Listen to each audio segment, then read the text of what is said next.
Om Swastiastu. Selamat pagi anak-anak. Bagaimana kabarnya hari ini? Mudah-mudahan anak-anak sehat. Kalau anak-anak sudah mematuhi protokol kesehatan, Ibu yakin anak-anak pasti sehat. Anak-anak, minggu lalu sudah kita pelajari bagian A, yaitu bentuk konflik. Nah, sekarang kita lanjutkan yang nomor B, yaitu penyebab terjadinya konflik. Kalau kita lihat konflik dalam masyarakat, bukan merupakan proses yang terjadi secara tiba-tiba. Peristiwa ini terjadi melalui proses yang ditandai oleh beberapa gejala dalam masyarakat. Gejala yang menunjukkan adanya konflik sosial dalam masyarakat antara lain.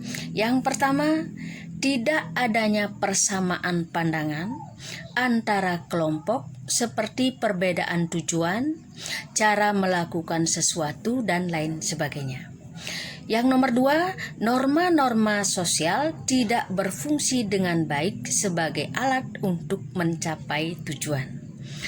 Yang ketiga, adanya pertentangan norma dalam masyarakat sehingga menimbulkan kebingungan bagi masyarakat. Yang keempat, sanksi terhadap pelanggaran atas norma tidak tegas. Nomor 5, tindakan anggota masyarakat sudah tidak sesuai lagi dengan norma yang berlaku. Yang nomor 6, terjadi proses disosiatif, yaitu proses yang mengarah pada persaingan tidak sehat, tindakan kontroversial, dan pertentangan atau konflik. Nah, adapun beberapa gejala dalam masyarakat yang memiliki potensi menjadi penyebab terjadinya konflik sosial antara lain.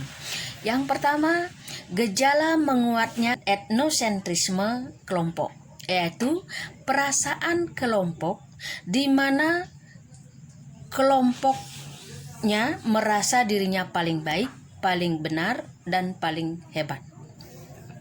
Yang kedua, stereotip terhadap suatu kelompok, yaitu anggapan yang dimiliki terhadap suatu kelompok yang bersifat tidak baik, seperti anggapan bahwa kelompok identik dengan kekerasan, sifat stereotip suku yang kasar, dan lain sebagainya.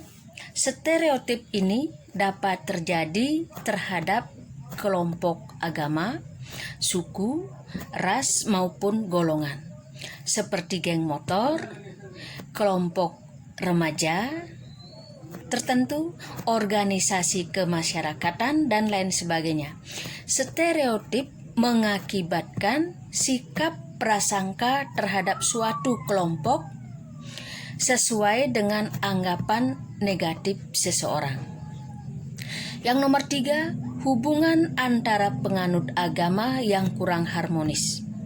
Nah, sikap fanatik yang berlebihan terhadap keyakinan masing-masing dapat menimbulkan sikap tidak toleran terhadap agama lain. Berpegang teguh pada ajaran agama masing-masing adalah kebebasan. Namun, kita tidak boleh memaksakan suatu keyakinan kepada orang lain. Keberagaman agama dapat menimbulkan perbedaan dalam mengatasi suatu persoalan dalam masyarakat. Perbedaan tersebut dapat berkembang menjadi konflik apabila tidak dapat kita mengembangkan sikap saling menghormati agama dan keyakinan orang lain. Yang keempat, hubungan antara penduduk asli dan penduduk pendatang kurang harmonis. Nah, ini dapat menimbulkan berbagai masalah dalam masyarakat yang beragam. Ketidakharmonisan tersebut dapat terjadi dengan diawali rasa ketidakadilan dalam bidang ekonomi, politik, ketersinggungan, keterbatasan, komunikasi, dan lain sebagainya. Selanjutnya, beberapa sosiologi menyebutkan konflik dalam masyarakat antara lain adalah yang pertama, perbedaan antar individu. Nah, seperti perbedaan pendapat, tujuan, keinginan, pendirian.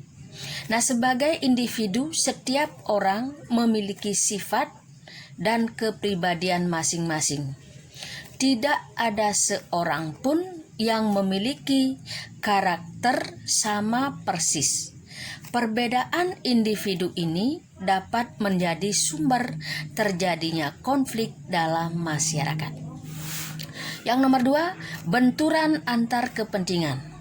Seperti kepentingan ekonomi, politik, maupun ideologi, keterbatasan sumber daya, perebutan tempat usaha, persaingan pekerjaan merupakan contoh faktor ekonomi yang paling sering kali menimbulkan konflik dalam masyarakat. Yang ketiga, perubahan sosial yang terjadi secara cepat dan mendadak dapat pula menimbulkan ketidaksiapan masyarakat menerima perubahan.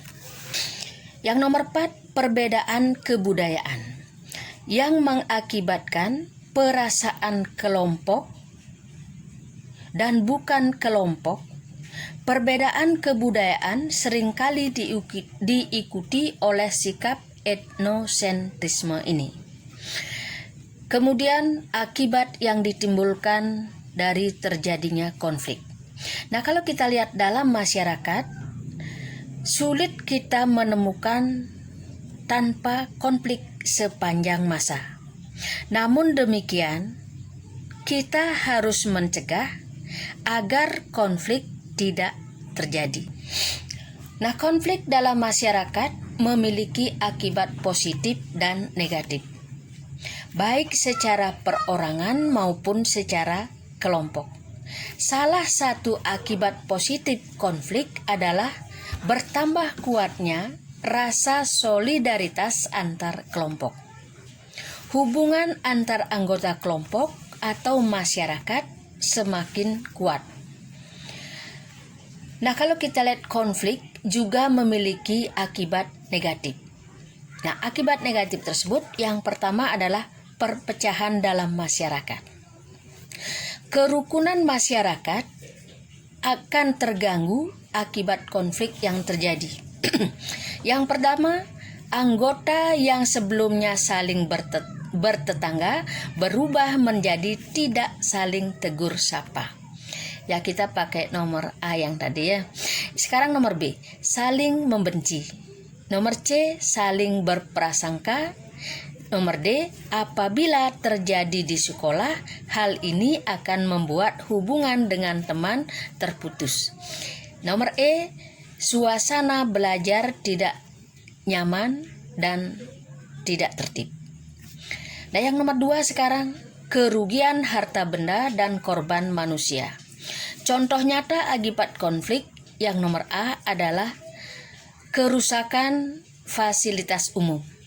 Yang nomor B, kerusakan rumah pribadi. Nomor C, kerusakan taman. Nomor D, konflik juga mengakibatkan korban jiwa dalam masyarakat.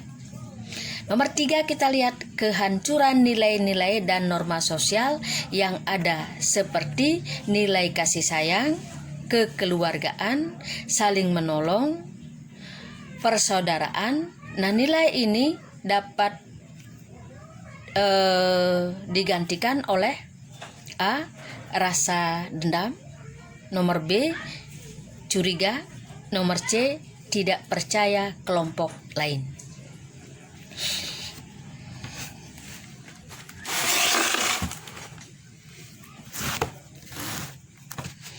Nomor D, aturan-aturan sosial yang dapat berubah seperti larangan bertemu dengan kelompok lain.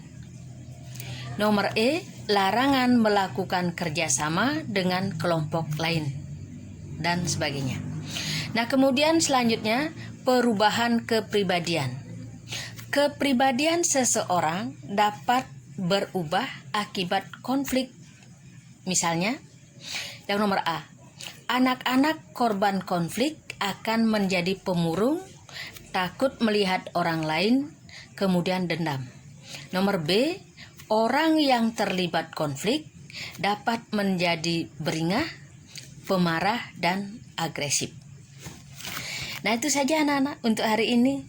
Lagi sebentar Ibu kasih tugas, anak-anak kerjakan dengan baik. Ingat, tugas hari ini supaya nyambung dari tugas minggu lalu. Ya anak-anak, Ibu akhiri sampai di sini. Ibu akhiri dengan Pram Santi. Om Santi Santi Santi Om.